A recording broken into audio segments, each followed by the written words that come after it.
Se você é contra a ocupação, então você é a favor de pessoas vivendo na rua. Essa aqui foi a mensagem que eu recebi depois de postar essa foto de uma ocupação de mulheres no centro de São Paulo. E essa mensagem foi de uma mulher cristã com direito a versículo bíblico na bio do Instagram e tudo. E isso me faz refletir, como que nós podemos falar de ocupação sem falar das raízes que levam as pessoas a ocuparem prédios nitidamente abandonados? Por que ocupam? Quais lugares são ocupados? E o que respalda legalmente essa ocupação? Vamos responder uma pergunta por vez. Primeiro, por que as pessoas ocupam? Porque são pessoas sem moradia, são pessoas que não têm para onde ir. Ou seja, muitas dessas pessoas não têm escolha. Se houvesse a opção de uma casa reformadinha, toda bonitinha e um prédio abandonado, quem que escolheria o abandono?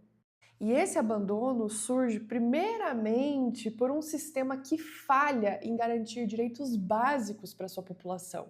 E o direito básico que eu estou falando aqui é o direito à moradia.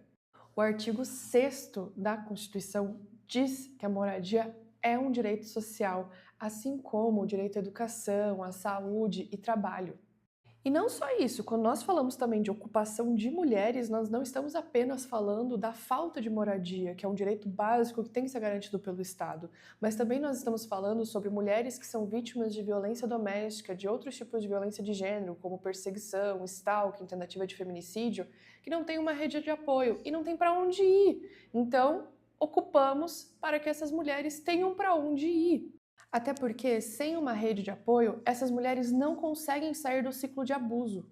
Então, a ocupação se torna uma busca por sobrevivência. Sem políticas públicas adequadas, essas mulheres e outras famílias se veem na obrigação de ocupar.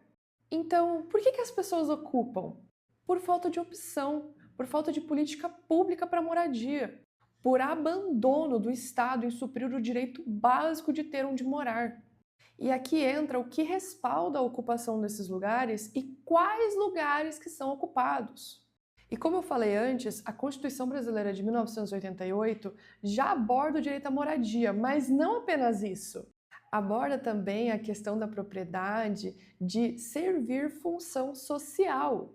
O artigo 6º da Constituição fala do direito à moradia, que é um direito social básico, e o artigo 186, vou ler aqui para vocês, estabelece que a propriedade deve cumprir sua função social, ou seja, deve ser utilizada de maneira que beneficie a sociedade. Isso implica que propriedades abandonadas ou mal utilizadas podem ser questionadas quanto à sua função social.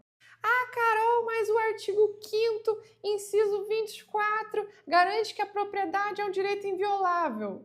Tá, mas esse direito é relativizado quando se considera a função social.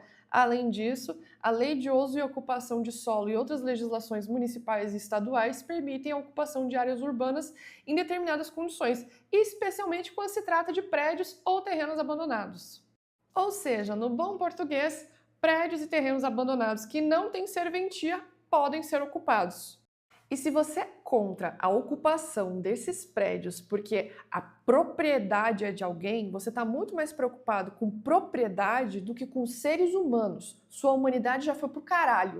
Até porque esses prédios abandonados no centro de São Paulo, olha só o prédio que eu postei, né, gente? Abandonado no centro de São Paulo, são prédios que já têm dívida, que não pagam IPTU, que o dono já morreu, que o dono mora fora do Brasil, que nem cuida do prédio e que potencialmente poderia virar um espaço de uso e venda de drogas, de violência, mas não, virou uma ocupação de famílias.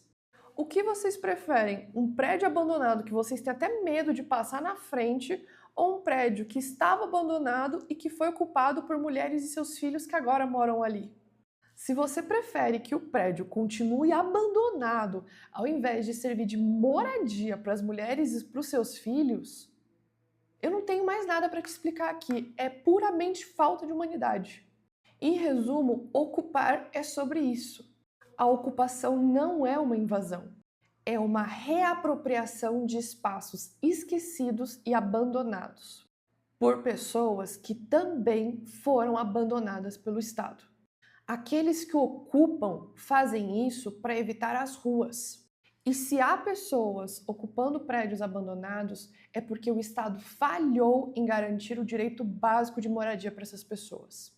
As ocupações são uma forma de resistência a esse abandono. As pessoas precisam de moradia e tá cheio de prédio abandonado. É aquele negócio, muita casa sem gente e muita gente sem casa. Lembre-se, se tem gente precisando ocupar prédios abandonados, é porque não está tendo políticas públicas para essas pessoas terem onde morar. E se você é contra a ocupação, mesmo depois de toda essa explicação, você está defendendo um sistema que prefere pessoas sem lar a ver prédios vazios e abandonados sendo transformados em moradia. Novamente, para você, a propriedade vale muito mais do que o ser humano. E para mim, Carol, não tem nada mais desumano e apático em uma pessoa do que querer ver famílias inteiras embaixo de viaduto, na rua, do que ocupando prédios abandonados.